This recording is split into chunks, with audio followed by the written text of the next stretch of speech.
What's going on, guys? NT Fishing here today, and if you can tell, the picture should look a little bit better because I'm recording with a brand new camera. But that's beside the point. I'm going to leave a review on the camera for another day because today I'm going to be going over another piece of equipment I got to make my videos just a little bit better for each and every one of you guys, and just to use it for all kinds of different purposes throughout, helping out other people, just, you know, catching some really sick views and all kinds of stuff. DJI Mavic Pro. This thing is sick. I actually work at Best Buy right now, so I've been grinding. I've been doing so much stuff, working like every day out of the week, and keeping 2 jobs even, and just trying to just go through, save up a whole bunch of money so that I could go ahead and buy one of these and buy my camera that I wanted. But we're going to go ahead and we're going to unbox this thing, and we're going to take a look at what's inside. So it's not going to be 100% complete unboxing because I actually already did unbox it, but I will show you guys exactly what's inside and what you get with it. I got my camera back here that I also got from Best Buy. Got everything. Here's my little GoPro. But we got the Mavic Pro right here. This drone is awesome. See if you can see on the side, Mavic Pro. This drone is awesome, not only because it produces such good quality pictures and video, but because it's portable, it's reliable, it's heavy, it's durable, it's everything that you need in a drone.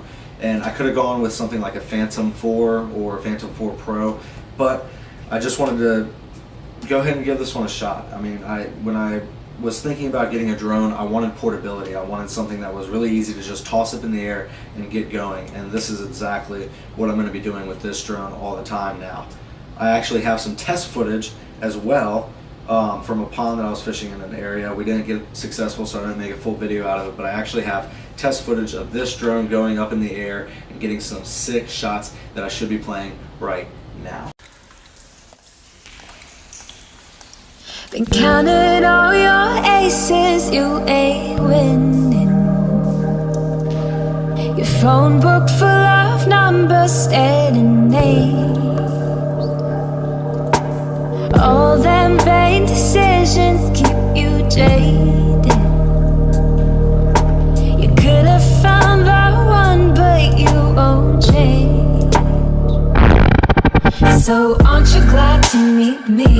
I think you should, I'd be glad to meet me. If I were you, aren't you glad to meet me? I think you should. I make a real good song out of you, time and ticking. So after you guys checked out that part of the video and saw all the crazy shots that this guy does, the camera's up here, I have the gimbal guard and everything on there. Is a beautiful camera that can shoot in 4K, which I think that video that I played was shot in 4K. I'm not sure if it's going to come up unless you are using a laptop where you can change your settings. On mobile, I don't think 4K is available yet. Now, obviously, I'm going to break down some of the statistics and go through some of the main features of it. But I just wanted to get the point across of why I chose this drone instead of something like a Phantom 4 or Phantom 4 Pro or something of that range, just because of the portability of it. It's so small. My camera bag here, it literally fits in. I have literally all of my camera stuff I have now in one bag. I have my drone itself, this camera fits in there, my GoPro fits in there, my mounts for my GoPro fits in here, my lenses, my all kinds of different stuff fits in this place, and then we also got the controller for the Mavic, which is the second piece I wanted you to go over right now. The controller for the Mavic is something I really like too. I don't like the bulkiness of the Phantom controller. It's big, it's bulky. Yeah, you can put a tablet on there and that's cool, but I don't really like it as much. And it's kind of like a basic, like a really basic design, and just big and bulky for no reason. Or that's what it feels like. I know it can fit the iPad, but it's just my opinion. So we got the Mavic, which is scaled down a little bit. Just got 2 easy little antennas right here. You just fold out, and you also fold out each side.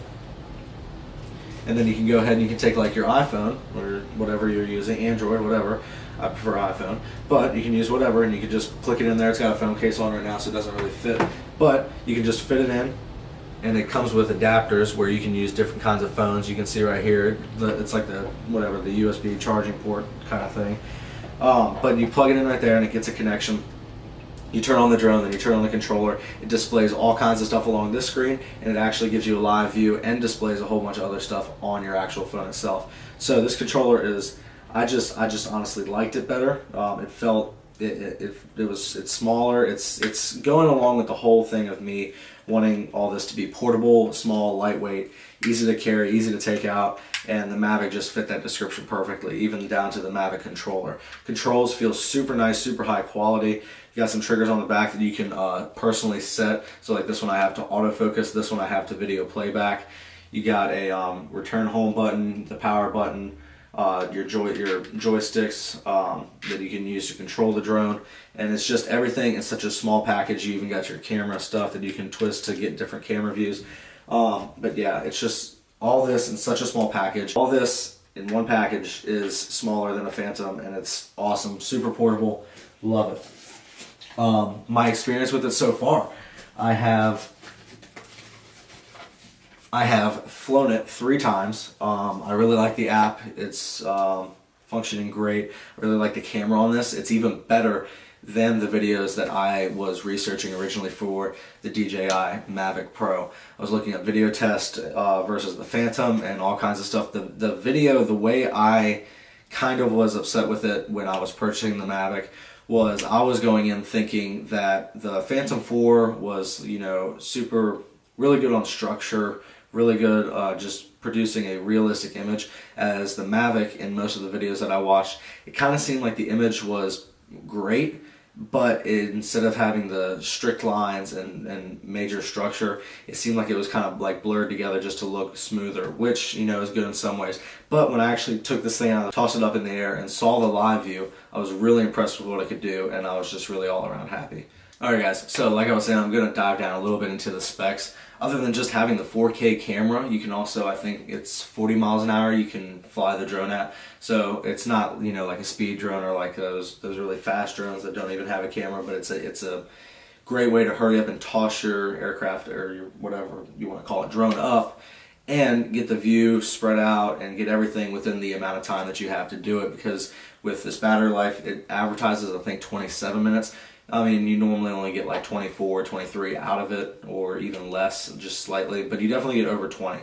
So it's a nice drone you can just toss up real quick, get your shots, bring it back down so you don't have to worry about running out of battery or anything like that, and it's just a quality product. Going along with like the 4K camera, it sits on a 3-axis gimbal, which is really good. It makes the quality really, really smooth. It's awesome. Like I said before, the DJI Go app that you use while you're using it, and I think you use them with the Phantom 4 as well and all the other DJI drones. It's a really good app, it's a really good software. I haven't had any problems with it yet. I don't have too much experience, but I haven't had, like I said, any problems yet with it. Going through, like I said, the remote control is super portable, super useful. The accessories that you can get for it, getting extra batteries compared to, I think the DJI Pro extra battery is 160 at my Best Buy that I work at. I think the like regular one is just like 135 or something like that. But the actual DJI Mavic Pro extra batteries are only $89, which is a little bit cheaper, and you would get a longer flight time if you had those extra batteries. So that's kind of cool. But yeah, so that's just some basic stuff off the top of my head and what I've experienced so far on the DJI Mavic Pro. This isn't like a super in-depth review and unboxing and whatever, going over every single little statistic, but the main ones that are important to me. It has a 4K camera that produces great images, so high quality, love it. Definitely worth the money for the drone. Also, because it's super portable, like I said, it goes everywhere. The controller's so small, the drone is so small, it goes everywhere. It's awesome. It comes with some extra propellers. Like I said, you can get an extra battery to make it go even longer. It's just a great drone. The camera has that 3-axis gimbal that makes it really smooth, and I haven't had any problems with it yet. I think the flight distance on it is like 3 or 4 miles as advertised. But you know, I don't fly it outside of that range because I don't have to worry about it, you know, either drifting off or having trouble returning home, anything like that. This thing also, just alone, other than the fact that, you know, the price point and the camera and the portability of it all is pretty good, it's also pretty like stylish. I like the color design on it. The basic like Phantoms, you know, they're cool, but they're also kind of basic. It's just like a, you know, a box. It's like a white box. And where this is, it has a couple gold accents. the black propellers, just a few different things that I just, like about it. The aesthetics of it are a little bit more pleasing in my opinion. The setup of it's a little bit more pleasing in my opinion. It might be a little bit harder to launch from if you're doing it off grass or anything like that, just because it sits so low to the ground the propellers can hit it. I haven't had any problems with that yet because I just toss it on the top of my backpack, but it's really awesome. The beginner mode on it is great in the software. I was talking about the software earlier. The beginner mode is great. The automatic, I can't think of it, the automatic landing and the automatic takeoff, super smooth. I haven't had any problems with them yet. I've flown it in wind twice already, and I haven't had any problems with that. It didn't even give me a wind warning, even though I actually could see the trees obviously and felt the wind myself, and I could see the drone shifting a little bit, but the image still came out super clear. So that's all I really got off the top of my head right now. If you guys have any more questions, or you guys want to see like a really in-depth review to literally go over all the specs, I'll have like my computer pulled up with literally all the specs. Just go ahead and comment down below that you want to see that. I'm going to go ahead and play some more clips that I took from the Mavic Pro yesterday, toss them up on the screen. I hope you guys enjoy. Thanks for subscribing and checking everything out. I appreciate it. Make sure you like the video, comment what you want to see, make sure you're subscribed.